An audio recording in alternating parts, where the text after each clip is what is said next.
ஆனா இவ்ளோ பெரிய பில்லியன் டாலர் கம்பெனி அவர் எங்கிருந்து ரன் பண்றாருன்னு கேட்டா நீங்க நம்பவே மாட்டீங்க. இங்கிருந்து தான் மத்தளம்பாறை பக்கத்துல இருக்கிற பெரிய நகரத்துல இருந்து 650 கிலோமீட்டர் தள்ளி இருக்கிற ஒரு சின்ன கிராமம்.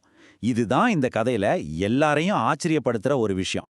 சரி, எப்படி அவருக்கு இந்த மாதிரி ஒரு புரட்சிகரமான சிந்தனை எல்லாம் வந்துச்சு?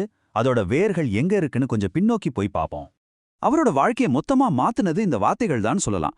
சின்ன பையனா இருந்தப்போ அவங்க கிராமத்துல இருந்த ஒரு பாட்டி அவர்கிட்ட சொன்னாங்களாம், தம்பி, நீ எவ்ளோ பெரிய ஆளானாலும் இந்த கிராமத்தை மட்டும் மறந்துடாத. இந்த கிராமத்தால உன்னை இழக்க முடியாது.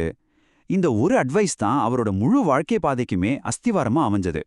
ஆனா சுவாரஸ்யமான விஷயம் என்னன்னா, அவரோட ஆரம்ப கால வாழ்க்கை ரொம்பவே வழக்கமான ஒரு பாதையில தான் போச்சு. 1989ல ஐஐடி மெட்ராஸ்ல படிப்பு, அப்புறம் 1994ல பிரின்ஸ்டன்ல பிஹெச்டி, அதுக்கப்புறம் குவால்காம் மாதிரி பெரிய கம்பெனில வேலை. பார்த்தா ஒரு பெர்ஃபெக்ட் கெரியர் பாத் மாதிரி தான் இருந்துச்சு. ஆனா 1996ல எல்லாத்தையும் விட்டுட்டு சொந்தமா ஒரு கம்பெனி ஆரம்பிக்கணும்னு முடிவு பண்ணார். அடுத்து நாம பார்க்க போறது தான் ரொம்ப முக்கியமான கட்டம்.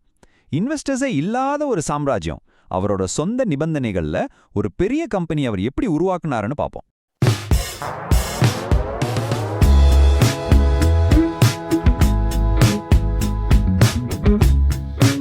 Like, share, and subscribe to Connect and Build.